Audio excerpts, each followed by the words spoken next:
Hey everybody, I just wanted to tell you right now that God showed me a couple of things and I want to share them with you. First off, that in the dream that I posted about the Whore of Babylon and the part where I was trying to write on the wall and the red marker wouldn't stick because I believe the people were possibly people that have already taken the mark, or and just showing like that there were different reasons why the people had taken it and so forth. Well, at a certain point at the very end of it, I was looking and there was a man who was dressed in hazmat gear. It was very dark. It was very dystopian. He didn't even, he just ignored me and walked past me. And then I was like facing the wall and trying to write on the wall. The little boy was trying to learn from me. Maybe he hadn't taken the mark yet, and it's just like impossible for him to learn because his family has them in this Babylonian system. But which is like just so unfortunate. But it was the interaction that I had with that little boy was taken over by this observation of this man with hazmat gear who went behind me, and then it was kind of like he was walking parallel along that wall and then doing something. So I was watching what he was doing, basically, and it was like real close up, like God saying, I was real close up to the whiteboard, as if God is saying, get real close up to what I'm showing you. And that's why myself, the little boy, and the man in hazmat gear were all really close to that wall. We were like, you know how like when you get up in school and you want to learn something and you kind of get close to the teacher, you get close to the wall, you're just like, okay, or to the chalkboard or to the whiteboard or whatever, and you're like, what does this say? That's that kind of like desire for understanding and or God showing a lesson where he's like, I can't write this in writing. I'm going to show you through an action of somebody doing something. So instead of seeing words, I'm seeing people by that wall and the way that they are. So kind of like when I lifted up the paper on the wall, and instead of seeing just words, I saw an image of a clock. So the writing is on the wall. It's plain. It speaks for itself. There's no more interpretation needed other than the fact that some people fall to the wayside because there's nobody to preach the gospel to them, and other people, and on top of that they fall because of lack of knowledge and the pestilence that is coming. And so the rest of the dream carried on to where I was being pursued by the dragon, and that I'm going to post it a separate part because it's completely separate from this. We were being pursued by I'll just go ahead and carry on with it, just shortly summarizing. We were pursued by the dragon, and I was able to stretch out my hands and cause it to basically, it didn't have control over me. And it also was like a technological robot that I could turn off. So I was able to turn it, I could grab it and then turn it off. It like after prayer. Like it did not have an effect on me. And it actually was scared of me. And also it was demonic. It was like I don't even want to describe what it was like. It doesn't matter. It was an unclean spirit. It was a complete unclean spirit.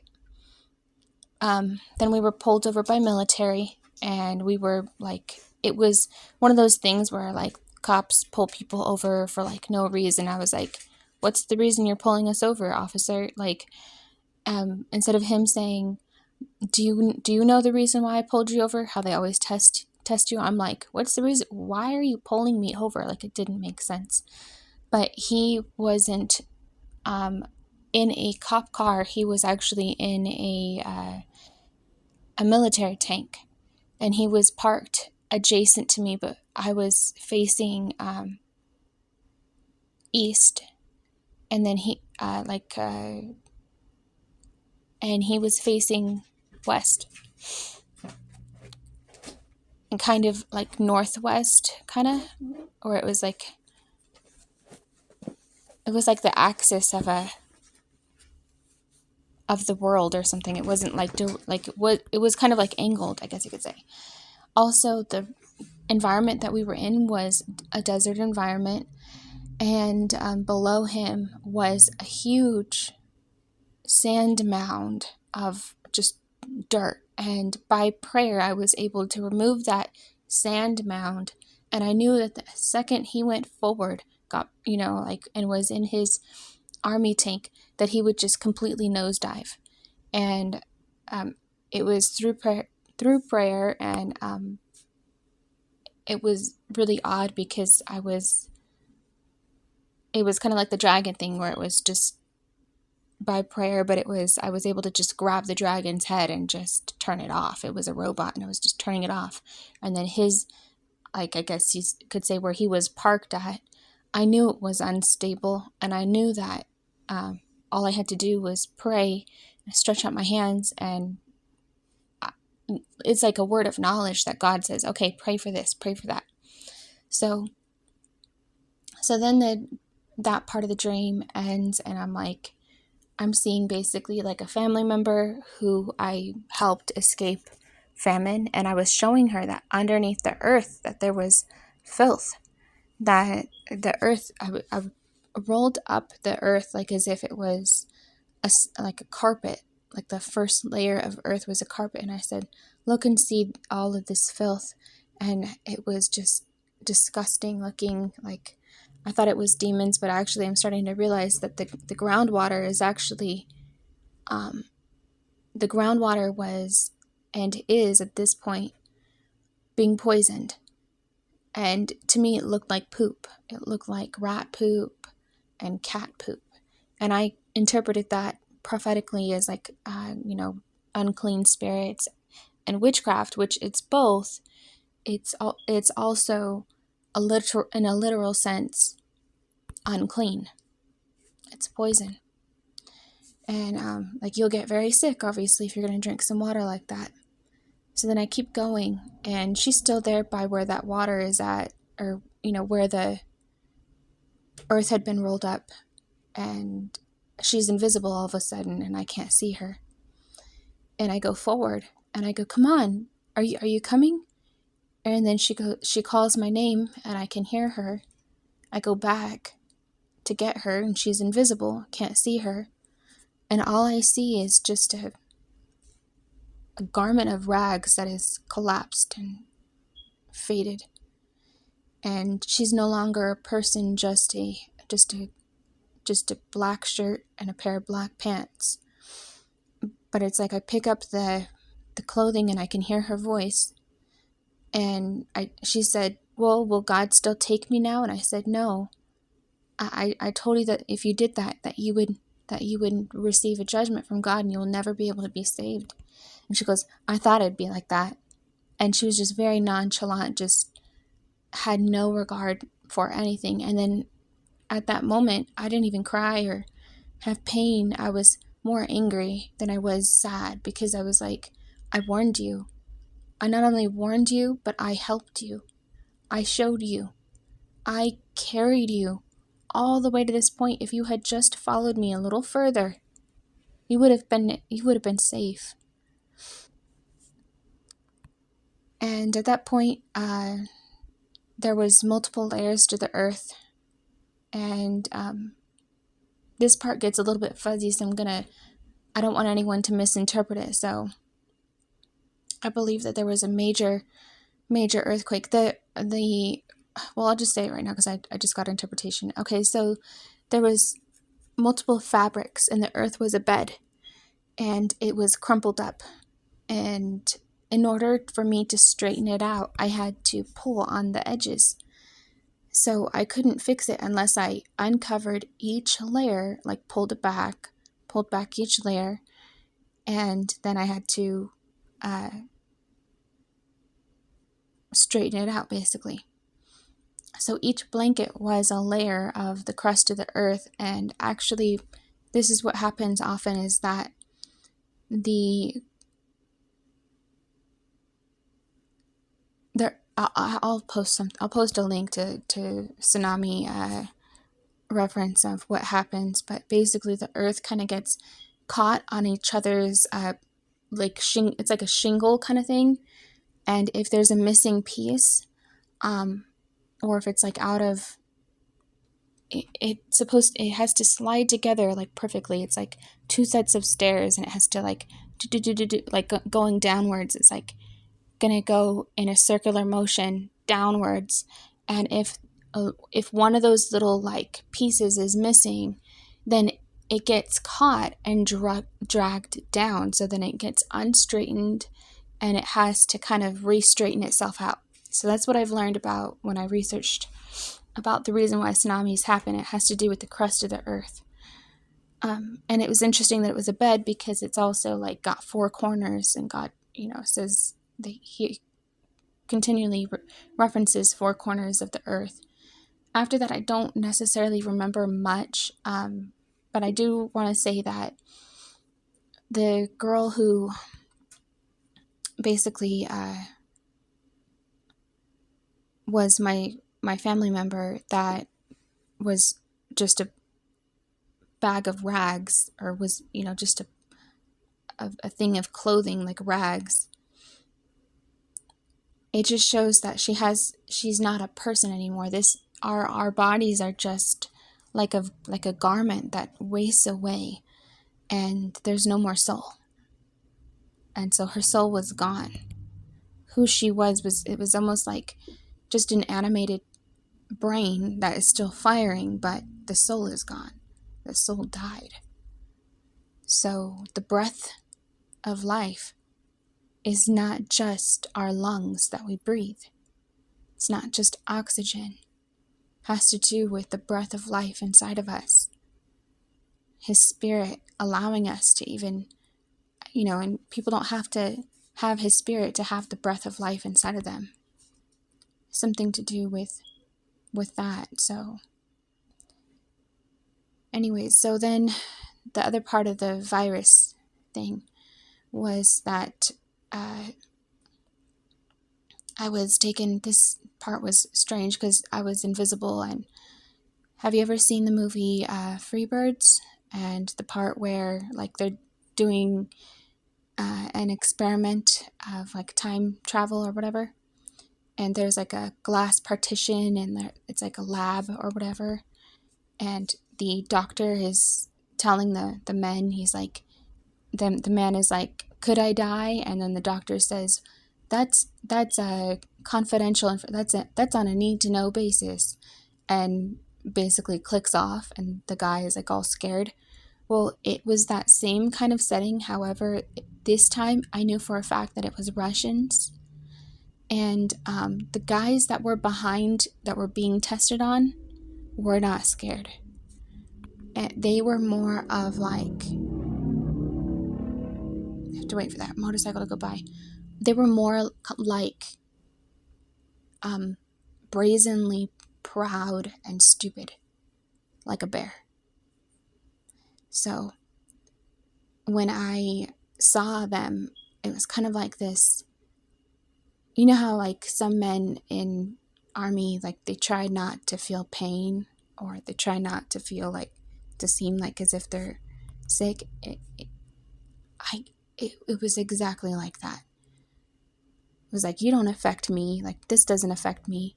Okay, so the guy that was the scientist or whatever, he was in hazmat gear. The two were in hazmat gear as well. Below them was a drain pipe. It was like a shower stall, like a large, they were in like behind a glass partition where they were being experimented on. And a white mist went inside of that room, and they were being experimented on. And then I see them look down at the last frame of the dream, and there's a bunch of ants coming out of that drain, and they're just surrounded by it, and they had been sprayed in this white mist. Okay, so I want to shorten this as quickly as possible, but as I was watching that video about the free birds, and they go to this deep underground military base that's hidden underneath a shed, like a storage shed, and it's saying it's hidden in plain sight, and it's a deep underground military base. And I said, okay, wait a minute. So when I had the dream about the Russians dressed in hazmat gear running this experiment in a lab, and the ants by the drain, where do ants live? They live underground, and they are described as an army. So basically, this army is living underground already, and they are infiltrating our water systems. There's deep underground military bases, and especially in desert regions, because it's easier to, I think that nobody wants to live in desert regions. So, and there's a ton of land out here that is like thousands and thousands and thousands of acres, and it's it's called BLM land. It's like land that you're not allowed to like build on. It's owned by the government. There's tons of government owned land.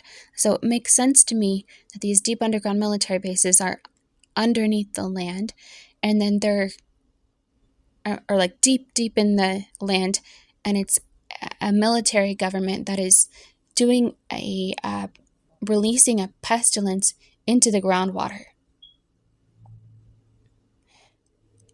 and all sorts of unclean viruses in the groundwater.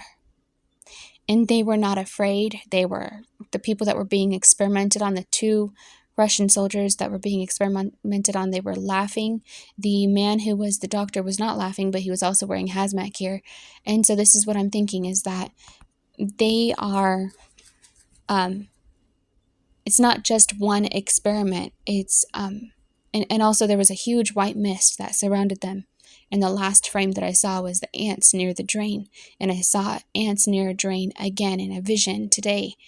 And it was so clear to me that they were in the water system. The enemy army is like an ant army, and they are affecting the water system. Okay? They are not here at all to help. They're liars, and that's them. Also, the description of like the bear army, where the bears sometimes, have you ever seen a bear run fast? They don't run fast. They're not fast. They're not quick thinkers. They're not that smart. They are more strong than they are smart, right? They dip their hands into honey to get even though there's tons of bees around them, like laughing. That's kind of their personality, is they overestimate their strength. And so they're not wise, but they are wise, and they're wise like ants, but they're not wise against this pestilence. They're wise as ants, but they're not wise when there's a pestilence. Because I knew when that white mist came that the hazmat suit was not going to do anything to stop that virus. So once it starts spreading from person to person, and more people, it starts being multiplied within the water system, and it's going to be affecting the groundwater system and growing and growing. It's going to get to a certain point where obviously it will affect them. What they do to us is going to affect them too. So them acting like nothing's going to happen to them just because they have like a little mask on, or they try to protect their flesh, it's still going to affect them. Whether they like to realize it or not, it's still going to affect them. They're right in the middle of it. They're the ones doing it, so it's going to affect them. You can't put yourself right in the middle of a pestilence and not be affected, or start a pestilence and not have it affect you. It's going to affect you. Okay, so the other dream that I had that I just want to add in real quick, because this is about the water, was about a year or so ago, and in the dream I was married, and I actually had 2 bedrooms, and it was nice and looked new. And I had my baby in the living room, and my husband was in the living room, and he was, which was Jesus, because I'm still not married. So he was rocking the baby, and he told me, he said, don't even brush your teeth with that water, because it's going to make you sick. And I said, no, it's not. I'm just brushing my teeth. So I go in there with the sink, and I'm just washing my face and brushing my teeth. I come out, and I instantly get like horrible, like diarrhea and throwing up. And I'm just like, oh my gosh.